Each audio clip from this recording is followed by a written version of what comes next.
do you guys want to talk about? So let me just write down what you want to talk about, so we talk about the stuff you want to talk about. Actually, I think it's important to understand Mark's perspective from the idea until the final product in a accelerator environment. In the what environment? In an accelerator. Accelerator. Okay. Okay. You know, like the full cycle, not only focus on, teaching, because this is something that actually really interests me. So what we're doing. Yeah. Yeah. I just wanted to kind of talk or share maybe about what I'm thinking and see what your thoughts are on it. Okay, sure. So that's one, like accelerator. Yeah, for me, it's entrepreneur within a company. Are you the company, or are you a consultant for the company? I'm in the company. You're in the company, Yeah. and you want to change it. Yes. Okay. No. It depends on. Yeah, we'll talk about that within the company. Corporation. Excuse me. And mine's I hope I didn't get your bug. I'm so sorry if you did. She's like, I'm not getting it. Yeah. Okay. Refuse. mine's about how you penetrate corporate when you're no longer in it, but you've got a background in it. So my background is corporate, and I know the opportunities because I've been within the big organisations. Right. So you want to make training programs for corporate as a... No, I'm really interested in how you use the framework to help them think differently, approach team formation differently, and how they look at problems within the organisation differently. Right. In what capacity, though? Because you said you were in a corporate situation, but you're not now. Yes, and how so do you engage? The engagement's not the problem. I can engage them quite well, but it's kind of coming up with an offering. Right, I'm just a way trying to to work understand with them. what is the... A value-based offering for them. Okay. So how you tie the DE 24 steps to be a value-based offering for a corporate. So in short, you want to offer a product to corporates as a consultant to teach them how to do DE? Hello. Teach them how to More use DE effectively to define solve art. problems and... I'm just still I think trying it's to figure probably out going who to- are you and who are them, and like Well, are you like corporate summit. joining We've another already got- company here's and what kind of... we've done. I think a lot of this will be Summer answered with Bootcamp, a Bill's corporate new... entrepreneur, and she's how to new get book. to the corporation. She's I think Bill's new one that'll be the corporate stream. Right, the book will come soon. Soon. Real soon now, which My means problem is I need help soliciting and getting Okay. into the corporations and finding the ones that need. So you Consulting. want like biz staff, lead gen. Yeah. This is fine. I'll just scoot back. See? Okay. Solved. Okay. I don't mean to move away. Ours don't work. Okay, so and Liz, what do you want to do with those corporates? I don't know. Okay, so Innovation exploring- strategy and create Innovation design strategy. facilitation and Yeah, so consulting. you know so all of those Silicon Valley I can buzzwords. talk to you about that because we're Okay. doing that business. Yeah. So what? I just So want I guess we're talking about flexibility. what we want What to. do you For want another to talk big about? company will Okay, sure. fund it. How can we drive cultural shift in the large organization? Culture shift. Yes, in terms of innovation. Yes. I have thoughts and I have books for you. Okay. Excellent. And that's what I've been focused on for 25 years. That's my skill Okay, set. so call him. No, I mean, I'd love to be part of the discussion and Yeah, hear what yeah. you know. And Yeah. And last but not least, Joel. So I pretty much want to talk how to combine our entrepreneurship inside the organization and bring recent graduating students, like how to build a bridge. Because I tried to implement it inside the university in Brazil as big rejection because people don't want to change. The corporations want to make, but they don't have the right people to make it. So I'm interested in how can I build a bridge between students, corporations. Okay, bridging. yeah, and actually there's an interesting because we in the large old corporation. Not that mine is a large old corporation, but just if we were to take it as an example, the most interesting enthusiasm and all the change comes from the interns and the grads. Typically, they're the ones that are still young and haven't yet been completely disabused of all my ideas. accelerate. Yeah. Having been in corporate and watching the young interns get the Elaine, it's prime Mike on prime top. fun Sorry. That's all projects. Alright, as part of the organization, we're crowdsourcing the content. Yes.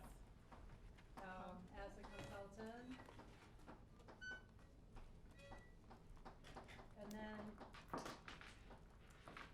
this is, part of it is like training, and part of it is culture, change, managing change. As a consultant, and there's lead gen, biz dev, lead gen. And then what is a viable product to offer each, and then bridging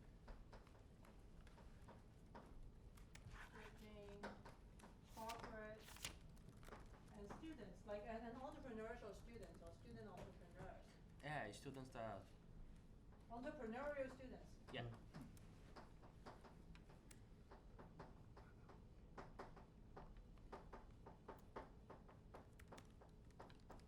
What about you guys? What do you want to talk about? Oh, just ideas. Yeah. Cloud. Crowdsourcing. So I didn't know the question first, but Why are you The here? question is, what would you like to talk about here? And here are some things that folks wanted to talk about. So if it includes your topic of interest, cool. If you have another topic of interest, it'd be great to write that down. okay. I would think actually I do the international engagement, the community building, something like that. So give me 2 words to write down. What are the words to write? The international community building. International. What does that mean?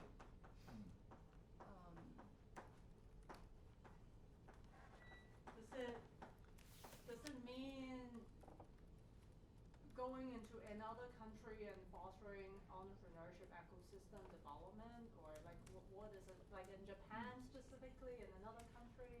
Yeah, I work with multiple countries at this moment, and I was wondering like if I can connect the students, each there, and if I can put it in there, like I wanna put in like the young age programs or something too. Okay. That's possible. So what's an example country? A couple of example countries. China, Japan, Korea. Korea, Singapore, Vietnam. Okay, you've got like APAC pretty much covered. APAC.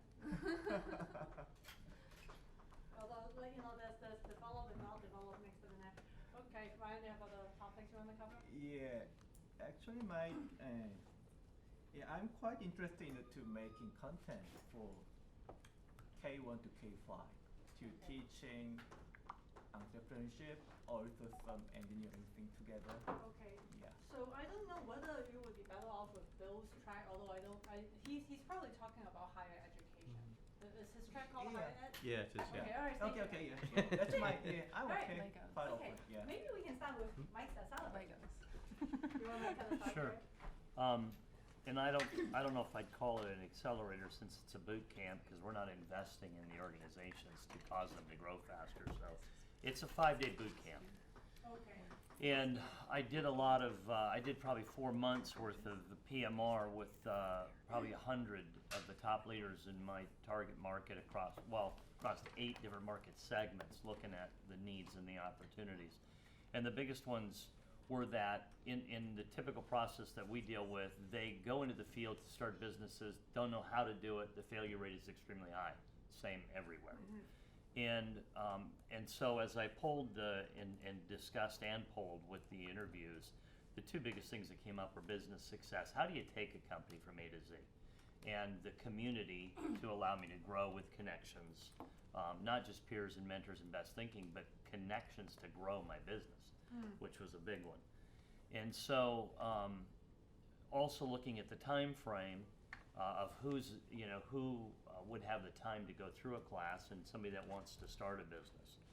And so DE24, I mean, when I found the model, I loved it. I actually used it to design what I was doing to launch this boot camp.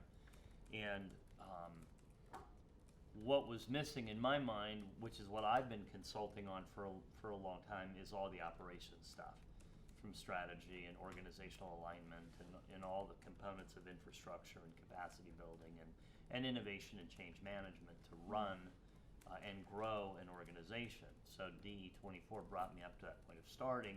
Now how do I launch it? And what are the problems I'm going to face when I'm running it? And so I wanted to wed those two together so that somebody that came through would see A to Z. Right. So Ideation to operation.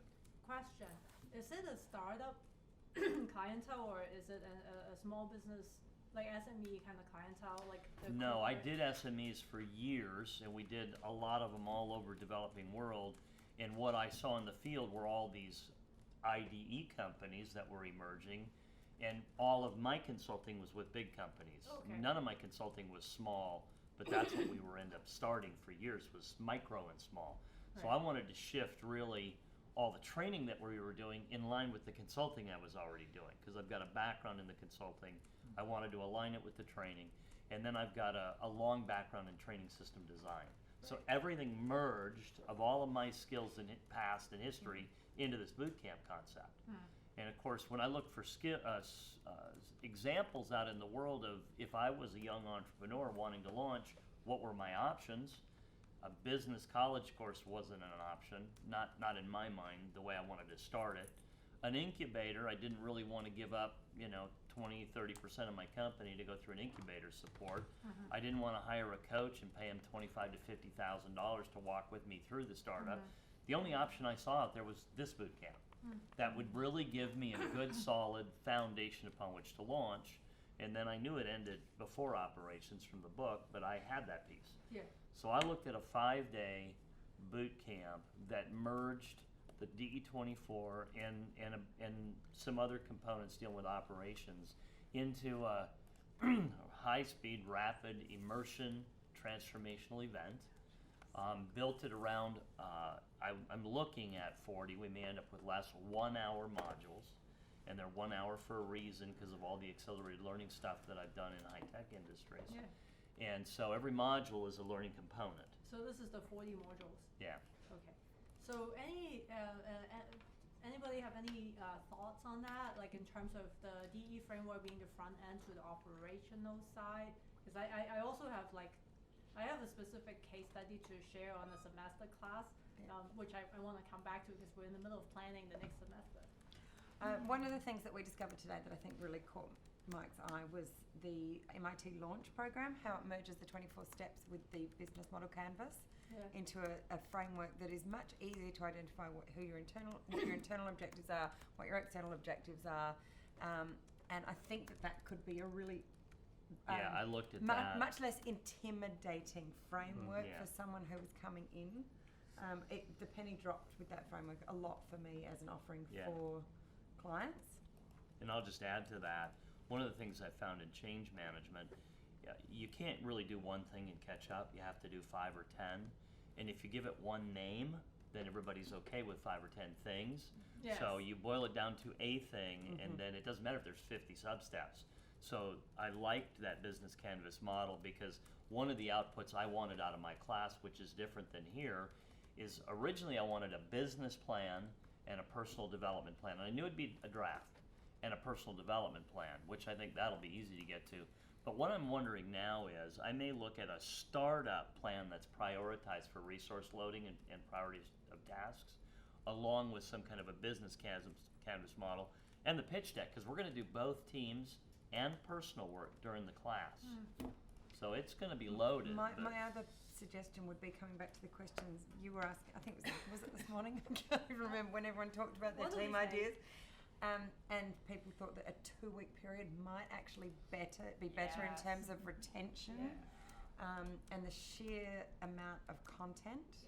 So if I hit 40 hours, Yeah, right no now, team time 40's for not that. an option. I mean, more than that's not Yeah. an option. It may be down the road. I actually was going to start at 8 days because I looked at the 6 and I wanted to add mine, so I went to 8. But as I begin to talk with the whole audience, They just They said, don't have there's 8 no days. way on earth we can do an 8-day training program. We'll come Mhm. for 5, So Alright. Monday through Friday. On the question that was there before, is it aimed at small companies or large companies now? This one that I'm doing, it's Yeah. aimed at startups. Startups, right. Although I'm getting a lot, I'm getting some big play. I've got a guy that ran GlaxoSmithKline for Asia is coming. So I'm getting some interesting players coming to the table that want to take the model back home and use it for business startups in their country. Right. And so I've got a varied audience, and that's the other thing. My target was 25 to 35-year-old millennials, either doing startup and then or you've got Exhibit A. startup or growth. But I'm getting some experienced people coming in going, I want to understand the whole picture as well, because I've been in business. One guy's coming, he's been in business for 20 years, Yeah. 140 employees. He's growing into other states, and he's going, I don't know if I'm covering all the bases. Then what is the So- business model? Do the millennials pay for tuition? Say it again? What is the business model of your business? Yeah, it's got multiple income streams. The first one is the cost of the class is tuition based. Mm-hmm. And then there's coaching and support services if they want to go on to that. We could do incubation if we bring them to financing and they get it, which is part of the community that we're building. We've got a whole finance group. If they get funding, we get a small percent of equity for bringing them to the funding. There's a trainer certification, a master certification, and a franchise that are both income streams. And then we're looking at a whole thing with subscription services with the modules, the 41-hour modules. As we build the community out, other people can have access to those modules that are certified and master trainers, but then they can also build modules and put them into the mix, and all of that will be subscription available for people that aren't certified or trainers but want to use the model. So there's a whole bunch of income Right. streams to You've the got to model. start in one place, though. Yes, Where- so where's the minimum starting- viable business product is to run the prototype. It's scheduled in October. The class is half full already. I've already got people paying. I'll generate enough income to take me into the next phase. That's great. And then I'll start scaling, because I haven't scaled yet, because Yeah. I wanted to prove it Yeah. before I started scaling. So I want to share a few case studies. So at MIT Perpetually, we're dealing. So where are my case studies drawn from? I'm drawing from students who are about to graduate and go off and start some company, and usually they have started Good. partway. That's what I'm looking for. Right. So I'll tell you exactly what we see and where are the students in their headspace. And your mixed audience, you might have to track it. That's what I'm trying to say. So. Typical profile of an entrepreneurial student going into, like, for example, our summer program, and I just came from there, right? So all these students, they're in various states of development, and I teach the last class the last class you can take before the summer accelerator with them. And last semester, we decided to crowdsource the syllabus, which I would never ever do again. So we had a frame where we crowdsource and what would you like to talk about? So what do they want to talk about? They want to talk about fundraising. They want to talk about legal. They want to talk about HR, all the stuff, and manufacturing and ops, especially operations. And there were some supply chain interests. But guess what? They're not ready for any of it. They're not ready for any of it. So we go into the product development master class. So I had like a product development class that's tailored for people who actually don't know what is product development. They know only how to hack, right? The makers or hackers, right? They have no idea what is agile software development process. They have no idea, right? So I go into there and they want to talk about manufacturing and ops, and it starts. Our class starts with a one-on-one coaching, 20 minutes per team, and no one. I mean, when they talk about manufacturing, they actually are thinking, I need to manufacture 5 copies, and I'm like. Well, okay, all right, I can tell you how to make 150,000 in China, or I can tell you how to make 2,000 of something that costs $100,000 each in America. 5 is prototyping. So in the stage that they're in, 3 or 5 people, a lot of that operational stuff just doesn't apply. So we ended up getting relatively lower course evals, even though, our course evals came down 3 decimal points. Even though we crowdsourced it, because they didn't want to eat their vegetables, right? Yeah. They didn't want to go back and rethink, are we doing the right things? Are we solving the right problems? So I think the operationalizing of the business is a totally different scale at the startup stage. So they're worrying about things that, it's just like what Renee was talking about earlier. They want to worry about the logo. They want to worry about incorporation. Yes. Should I be a C Yes. Corp, S Corp, LLC? Yes. What do I need to worry about tax-wise? I'm like, Yes. guys, you're not making any money. Yeah. Right? You don't need to worry about tax yet. Sole You have no proprietor revenue. until you get So the they dollar. want to worry about all that because it makes them feel great, right? Opening a bank account feels great. Hiring a lawyer feels great. We're a real company. But they haven't actually validated that they should be a company. So You'll be pretty depressed pretty fast. well, no, it's really easy to get a lot of motion but no action.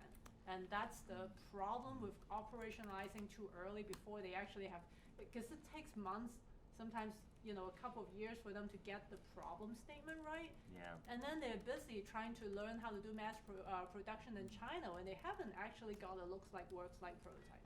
So that's the primary problem. So, as I go into my January program, for example, and it's kind of called, maker skills. It's kind of neither here nor there. It's not really maker skills. We just want to give them the vocabulary to understand what they don't know. So, again, you're catching entrepreneurs relatively earlier in their career. And what you can talk about from an HR standpoint when they've never worked, right? So I've got really bright people who are about to graduate with their master's degree, and they're going to go out there and hire themselves a team, and they're going to build up this team, they're going to nurture this team, and they're going to fire some people, and they've never worked for anyone. So where are they going to get the reference for behavior of how to hire, how to fire? So we end up giving them the vocabulary, trying to give them a taste of what they don't know. We do simulations. It's exactly what I'm thinking is Right. how do you just introduce all, I know we can't get to a business plan. Really, the desire is that they walk out knowing what they don't know, knowing where the gaps are, knowing what they need to focus on. Right. And the personal transformation and the career personal growth part is very interesting because what seems to happen is we do a lot of office hours at Trust Center. We take 30-minute appointments with students, and they would invariably come in to say, I need to talk to someone to figure out how to do a utility patent application on thing X. So we sit them down, ask them, okay, where are you in this application process? Oh, I have a provisional patent. I now need like $5,000 to file the next, and we're like, why are you filing it? What are you going to do with this? It's like a water bottle or something, right? Something that, what are you going to do with this? Oh, well, maybe I'll build a business out of it. So we go and ask the 5 whys, the Toyota 5 whys. Why do you want to build a business out of it? Well, it seems like I should because I invented this thing. And then you unpeel it, and then you find that, a lot of times they haven't actually asked themselves why are they doing this. So again, it's a life stage thing, right? You're catching someone with some of them are like not even 20 years old. They might be geniuses. They went through college very, very fast, and they're like 20 years old, and they're sitting there. They're thinking, I need to start a company. Why? Because Drew Houston started a company. Mark Zuckerberg. All these people. This is the thing to do. You should not get a job. And then we try to pull them back. It's like, what makes you happy? What do you want to do? That's why we thought, my first day is know thyself and your team. So it gets into some personal assessment profiles and a lot of personal. One of the things I'm looking at is I'm calling it purpose-driven entrepreneurship, where you go through the statement that you don't have a you don't have a company till you have a paying customer, and you can't serve your customer till you understand your purpose in business. Yes, that's a great way to frame it. And I do want to cover some of the other topics, but I want to kind of share one more thing. We used to do everything startup, and then we were mixing and operationalizing things together with startup, and then we ended up making a different class. We took one of the classes that Brian Halligan used to teach. In the beginning I was teaching it with him, and then he was teaching it with Paul English, and then now he's teaching with Donna Levine, who's a co-founder of Care.com. And that class originally was about inbound marketing, and it's evolved into scaling entrepreneurial ventures. And the topics they cover is how to scale up after you prove product market fit. So there is a magical point in When's their boot camp? it's not a boot I'm camp, just kidding. but there's a magical point. Should be. Isn't it an X course? Product market fit, focus people. Product market fit. Before product market fit is like, this is just your build, measure, learn, You're build, measure, prototyping. learn. You're prototyping, you're learning from the market, you're changing things, and you don't really have reputation risk. Yeah. Nobody knows you, you're Yeah. not making any Yeah. money. Yeah. Right? So you can do anything. Nothing bad will happen. And then That's good. suddenly, That's good. well, you've hit your stride, and now you do your product market fit survey. You know the survey? Do you know how to do that survey? You put out a survey, you ask, if I take this thing away from you, how upset are you? Scale of 1 to 3.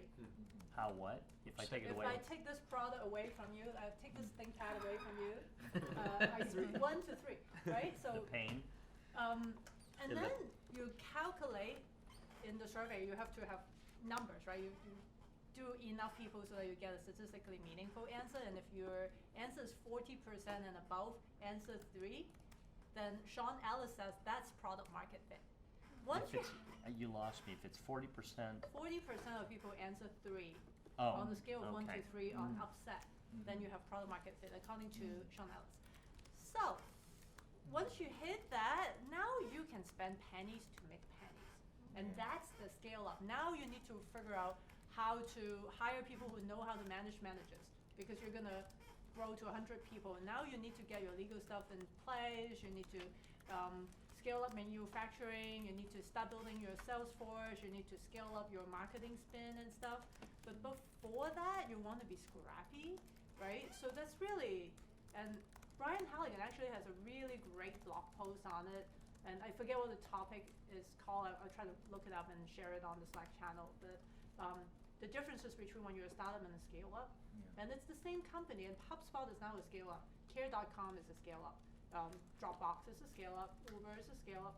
And then there are all these other like littler things, you know, that are still startup. And there are some things that will eventually become like kind of a lifestyle business, an SME.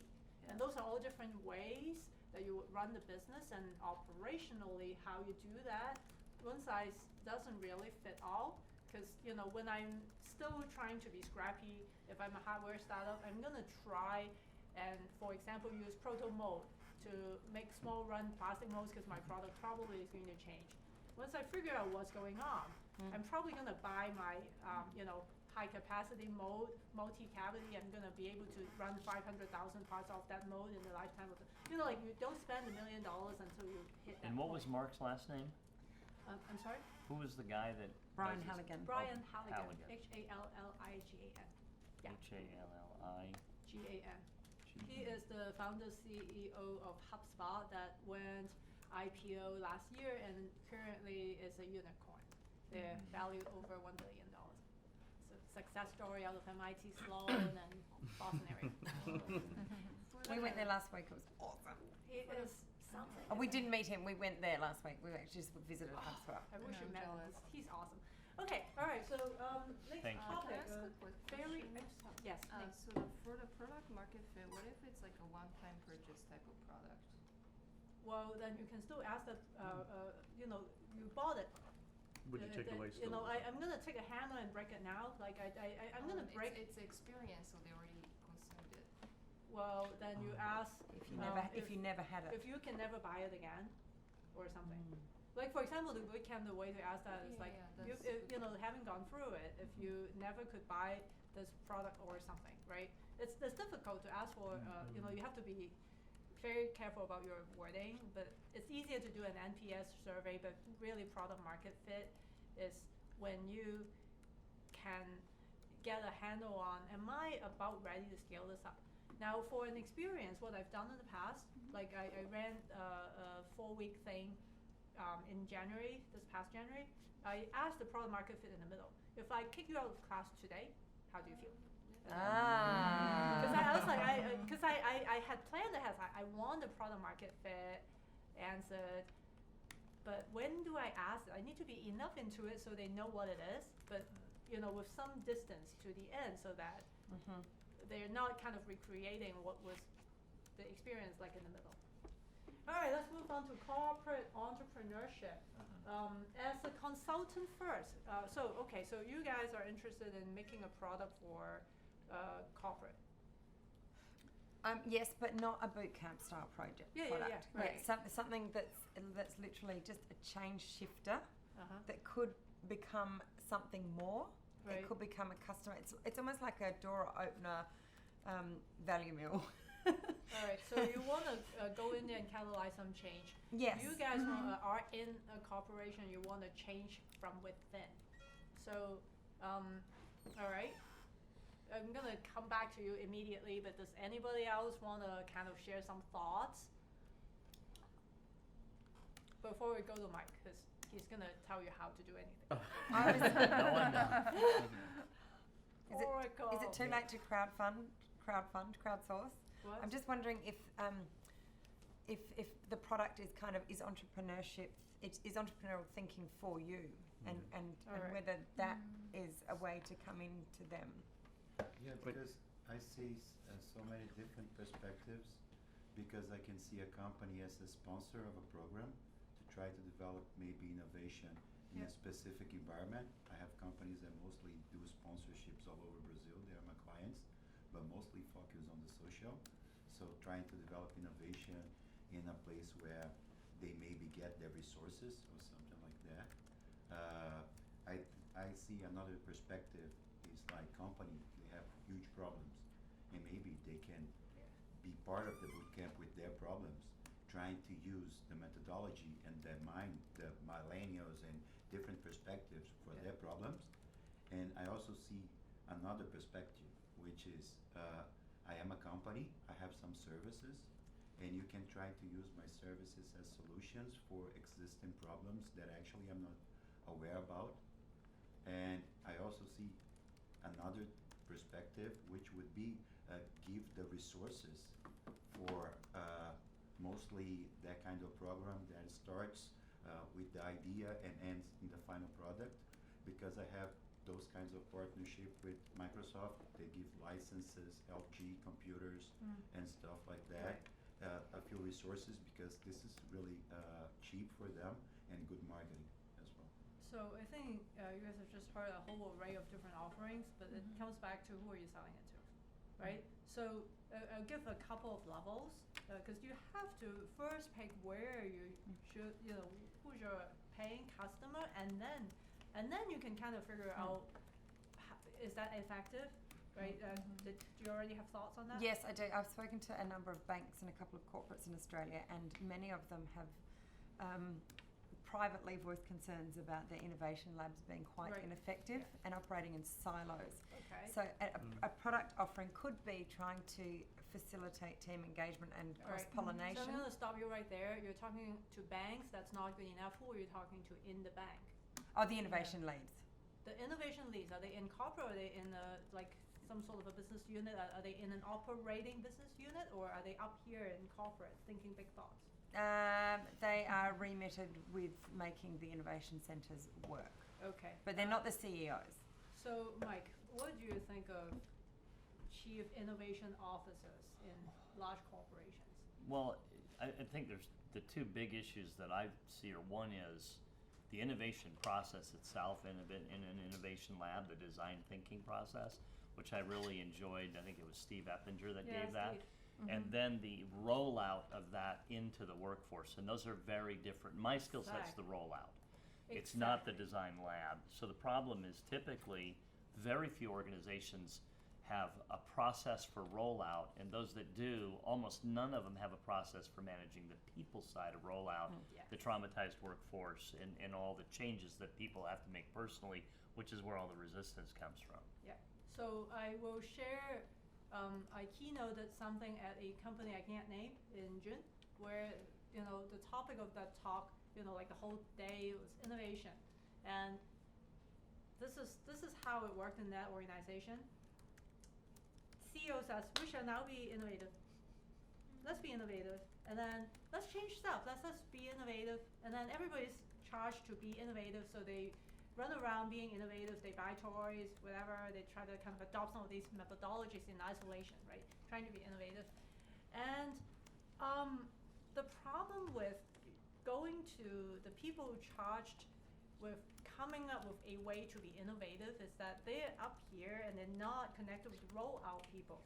So now you've got the people who have their jobs, right? They all have the job description. I'm hired to be like, I'm like a QC person in the lab trying to measure the distance between here and there or something, right? That's my job, and I'm now to be innovative, and I'm gonna do this whole other thing in order to follow the instructions, right? So it doesn't work well. First of all, the teaching isn't effective because now someone's giving a speech from time to time about being innovative, and it's not really translatable to everyday life. And then it's all like up to the people. It's the people side, managing the people side of the rollout, and you have to kind of look at the organization and how it's structured, and go through the ranks. Now, the one company that seemed to have been somewhat successful with a rollout of a whole new paradigm, like lean startup, is GE. So if you go and Google GE FastWorks and see what they did there, so they hired Eric Ries, like the Eric Ries, right? Yeah. And then Eric Ries goes in there and he basically consults from the CEO down, like Beth Comstock went to a lean startup conference and gave a talk. And every time we hear AGE talk about something at a lean startup, it used to be the refrigerator. Well, they don't do refrigerators anymore. They unloaded that business. And then they were talking about a diesel engine. Like in 2014, they talked about a diesel engine.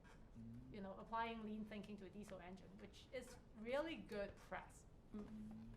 But what they did was they operationalized the lean startup idea by actually having trainers to train trainers.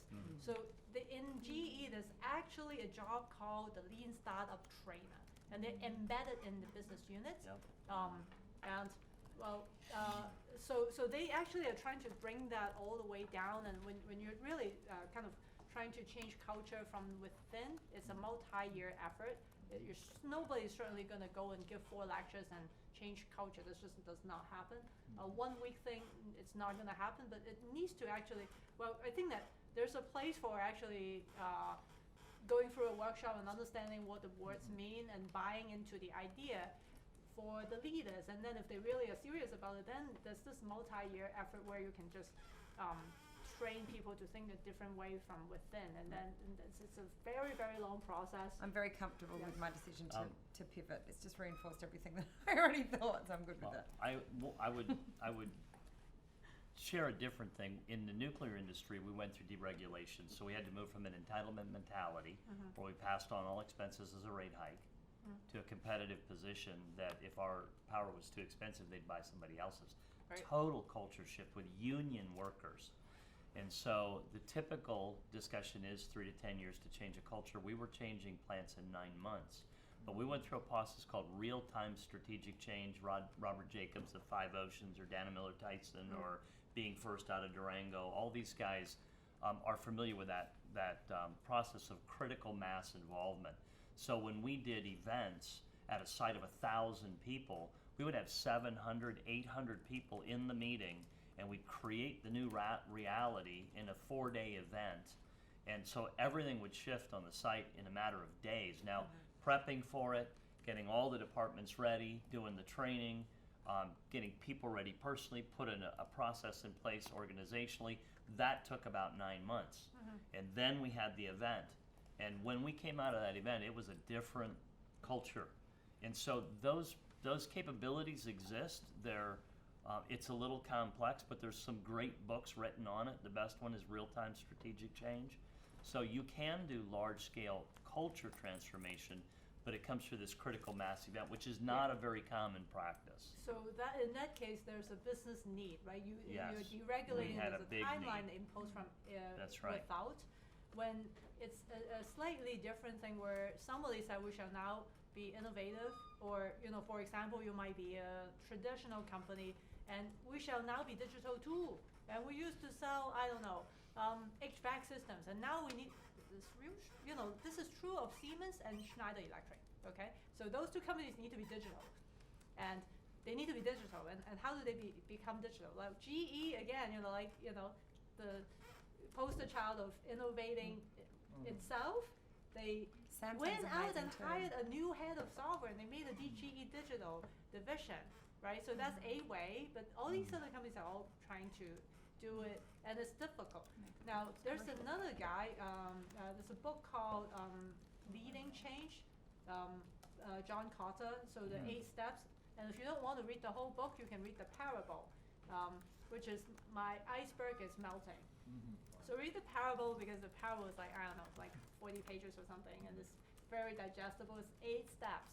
Anyone can remember the 8 steps, and you know, basically how do you actually get a body of people, but that's kind of not at the 1,000 people kind of scale. It's more achievable. That frame is probably best for like 10 to 50 people maximum at a pop. And then once you actually get some critical mass, you can propagate that, right? Again, the land and expand. Yeah, so that's kind of what I'm thinking.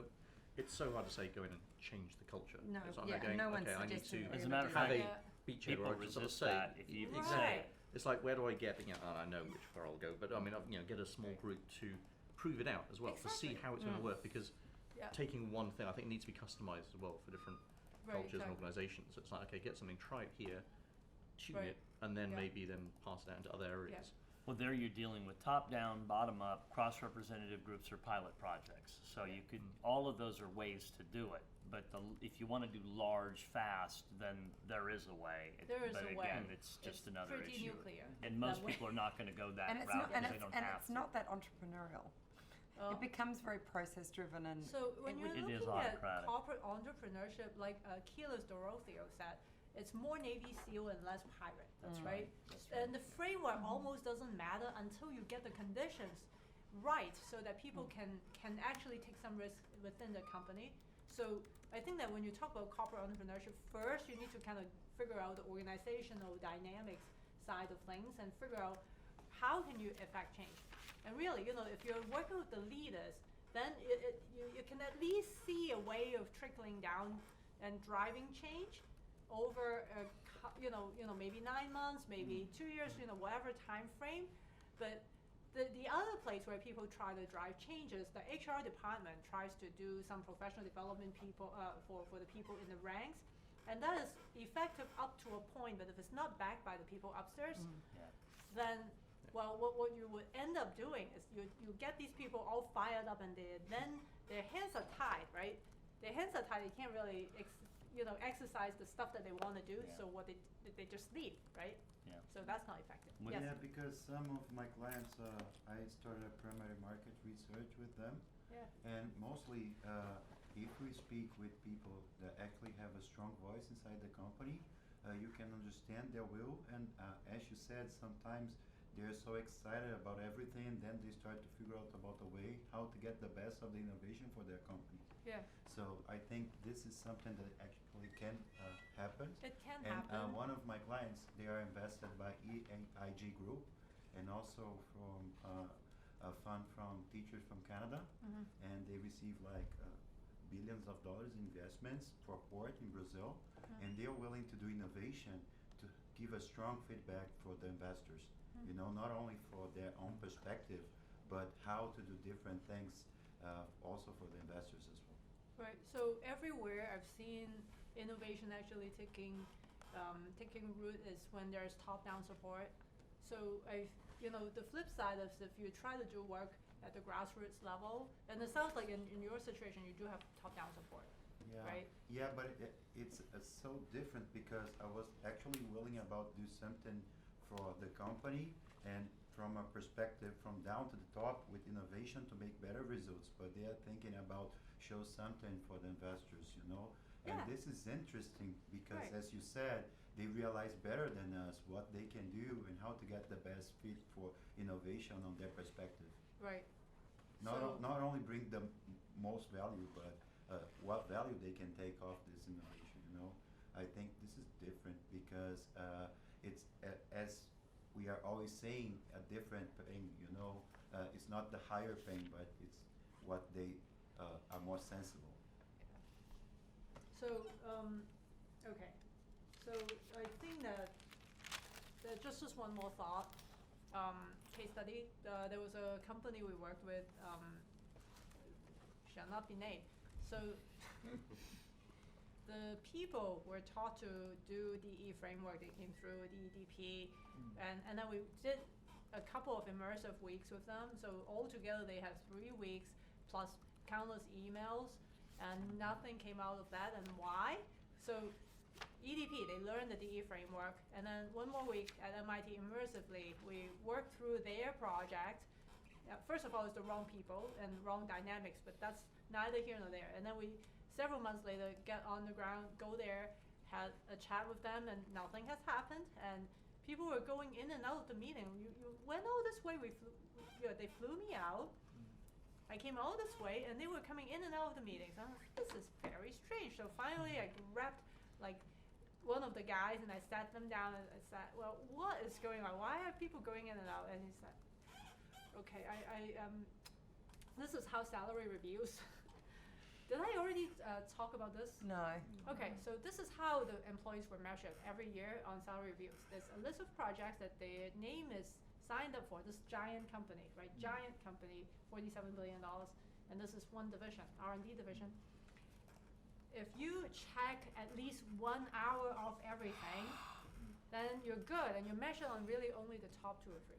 Well, guess where this project is, right? So if they actually succeed here, then bad things happen to them up here. In fact, I had a guy, I've never had this situation happen. The guy on the project, we started really making progress within the week, which was kind of a theme park experience. And he said, Elaine, what happens if this thing actually works? I'm like, well, that's great. And he said, but what about me? I came here to be the head of research in area X. I'm a PhD in here, and I'm a professor in there. And what's happening to my job if this works? Am I going to be stuck on this project forever? Oh, great. So cautionary, you can't just work at, it's great. People can adopt a lot of new ways of thinking, entrepreneurial thinking. And I gave, the keynote I gave was to the ranks to have entrepreneurial spirit so they can experience their own job slightly differently. But I had to be very careful in that company because I don't know what the boss is going to say if they get too creative, right? So if the upstairs people don't support it, I don't think there's much hope of actually making any progress. It could still be a very good business if you don't mind it. Not, if you're like into the personal coaching business, that's a great business, right? Then you're doing professional training for the employees and you're helping them grow. But your company, the culture comes from up above. Okay, all right. Sorry. I'm just gonna add a quick thing. What KPMG did was we isolated a whole R&D division, so innovation division, and we moved the team to a co-working space. So out of the corporate building and moved to co-working space, wearing like jeans and we set different KPIs, different performance review time as well. But that's got its own limitations as well, doesn't it? What kind of limitation? Because you're not actually getting the learning integrated back into the organisation. Or depending on how you go about it. And then you might end up having a group here thinking of thoughts and having great fun, and then there's no scaling of the new ideas back into the main business. So there's just a lot of complexity, like Kiva systems. By the way, time check. Hey, Chichu, we're supposed to be done in 3 minutes. Is there anything scheduled after that? No, we're good because the food's not here yet. Oh, what? Okay. All right, you guys can go hungry. So Kiva systems, and this is a story that Benji Ambrogi told me. I know him from a long time ago. So Kiva systems, now Amazon Robotics. Kiva gets bought by Amazon, and every year it becomes a little bit more Amazon and less Kiva. Kiva's this scrappy little thing. They're cheap. They're very, very cheap, and they raised $33 million, and they sold for $775 million to Amazon. Okay. So scrappy little company, and now we're like, okay, we're Amazon, we're a big company, and it's tech, it's cutting edge, but it's still Amazon. So Mick Mouse, I don't know if it's Mick or the other guy, but one of the original founders came up with this new idea, and Benji couldn't talk about what was the idea, and they wanted to kind of play with this idea. He successfully sold Jeff Bezos on the idea that they should play with the idea, and they took 5 or 10 people, took over a little bit, similar to your situation, took over a floor and started playing with different rules of engagement. Purchasing probably doesn't go through Amazon's process or whatever. So they did their own thing, and then they were showing results. And then the mothership saw the results and they liked it enough that they pulled it in ahead of time. So these guys are actually over here being quite pissed because they were going to play here forever. Yeah. And then suddenly they now need to productize some of that, and it's being pulled in. But they weren't completely cut off, right? There was still some, and there was resentment.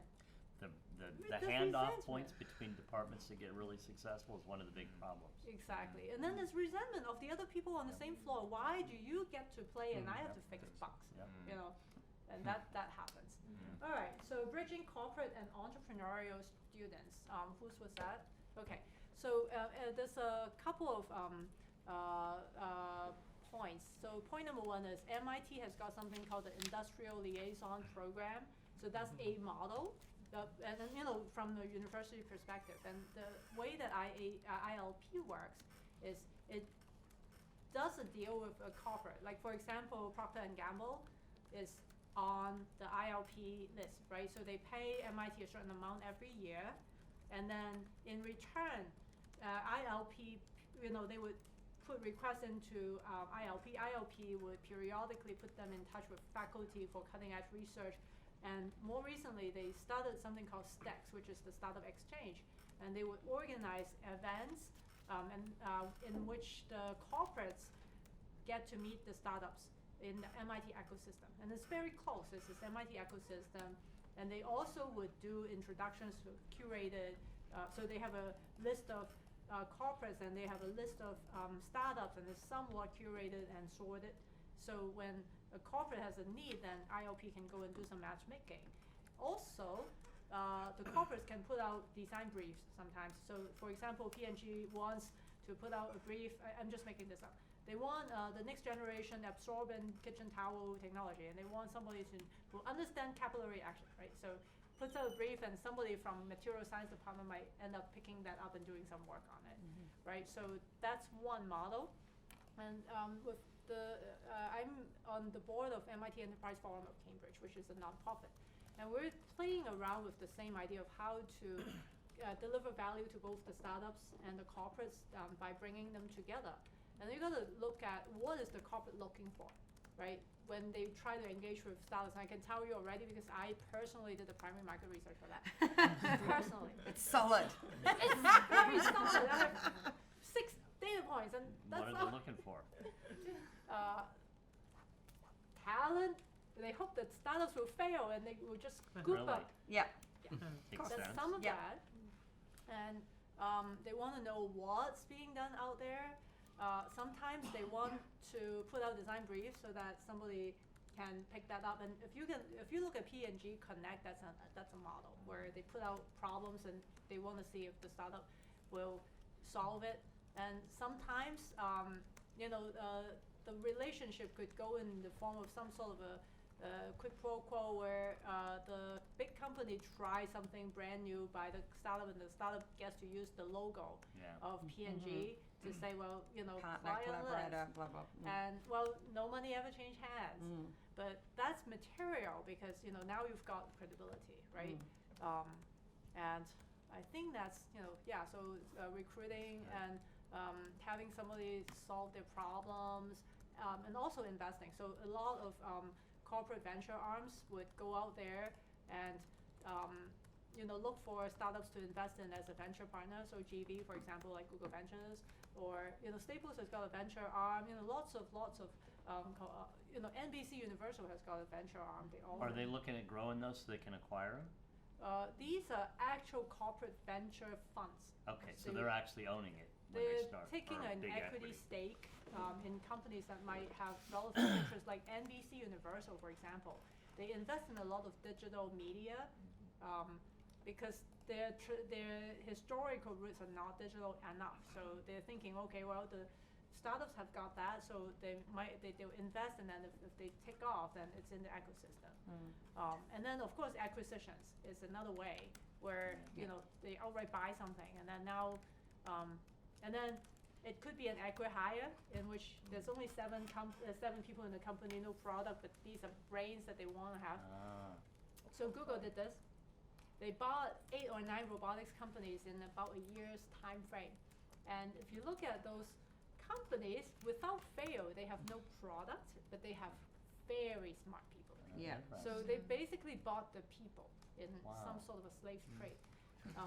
And then, That's interesting. well, that is actually not the best story, because then the head of Google Robotics left, and then it was like rudderless for a while, and finally they unloaded BDI, which is the biggest acquisition, the you know, you know the big dog company, like the company that makes robots that Boston Dynamics. Boston Dynamics with, you know, the liquid things, you Yeah. know, sold to Toyota Research, I think.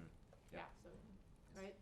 So you know, I think that when you try to hook up the startups with the corporates, it's really, really easy to figure out what the startup wants, right? They want Yeah. either money or JV or partnership or funded development. So a lot of times it's just on the money, but the corporate, it's very important to kind of figure out which part of the corporate are you talking to, because they look for different things.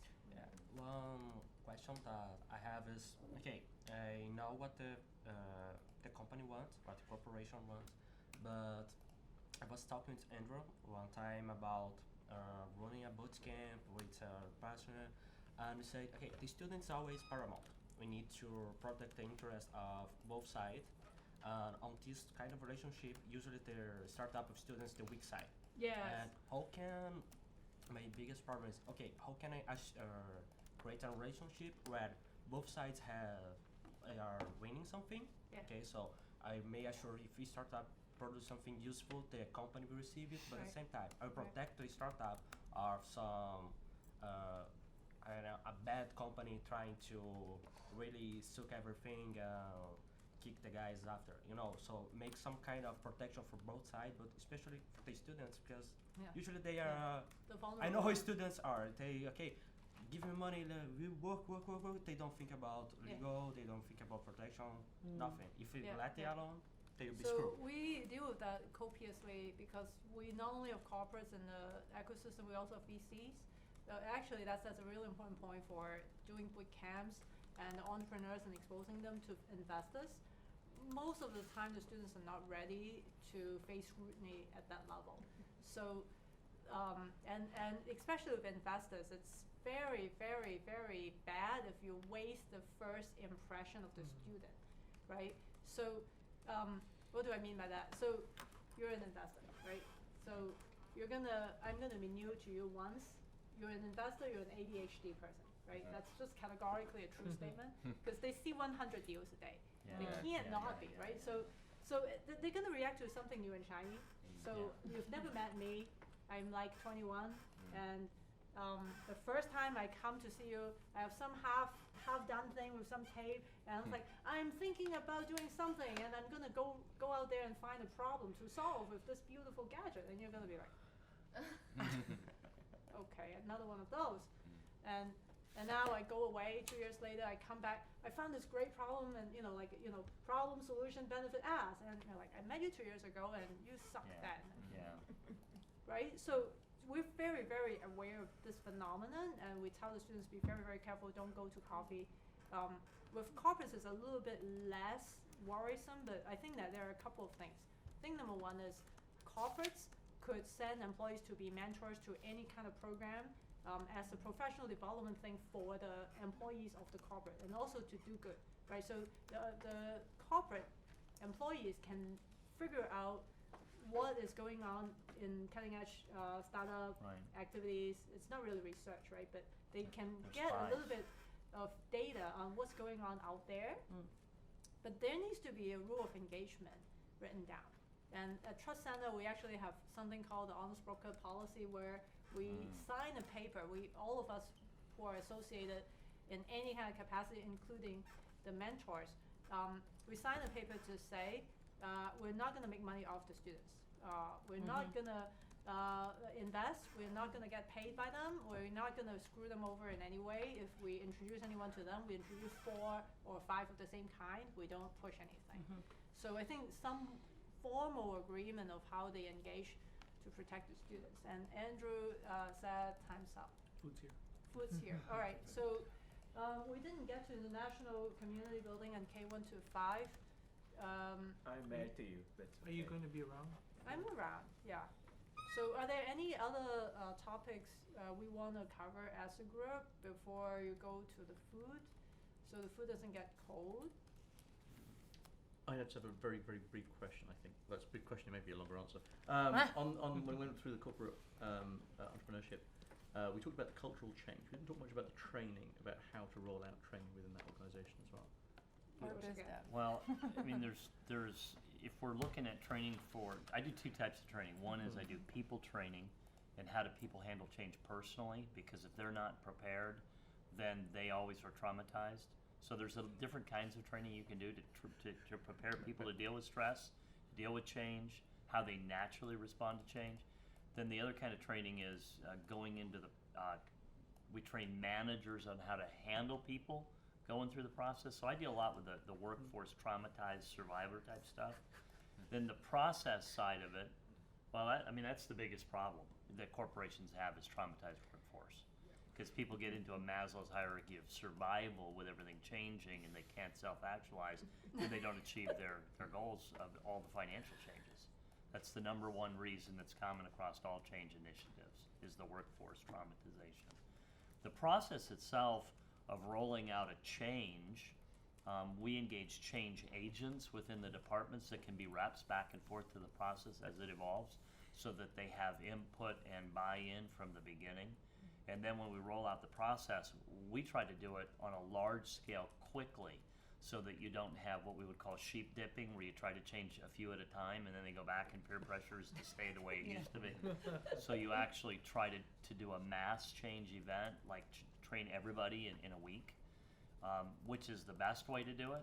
So there's different approaches to the change or to the rollout of the training. So part of it's process. Here's the new process. We're going to implement SAP. How do we do that? We built it. We talked to you about it before we built it. We have change agents within your department talking about it's coming. Now we're going to, over this weekend, we're going to make sure everybody's trained. We're going to roll it out. Next week, we're all going to have our problems popping up. We're going to deal with those as they emerge. We're going to keep feeding back to the community what problems emerged, how we're fixing them. And how do you change how the employees are measured? Do you change?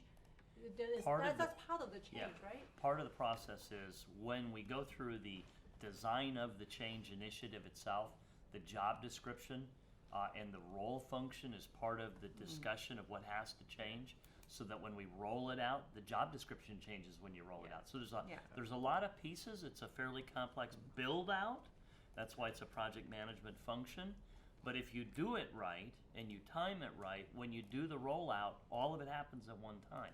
That's why you can't do one thing and do this. You have to do like 15 things. Yeah, it's And if every you touch say point. 15 things, then everybody freaks out and it doesn't happen. But if you And put it all therefore under one heading, then make a it's label. Yeah. So I think that we've said enough to just highlight the fact that it's not the framework. When you go to corporate entrepreneurship, it's not that you need business model canvas or lean startup or disciplined entrepreneurship or whatever it is, right? There's several hard frameworks out there. You don't even get to go there if you don't do this part first, which is the human side, which is like 95% of the issue, right? And once you actually finish figuring out all the rest of it, then you can say, okay, now we're all set up. Now we can do lean startup. Now we can do disciplined entrepreneurship. And when you say it's 95% of the problem, I've been working in this arena for almost 30 years.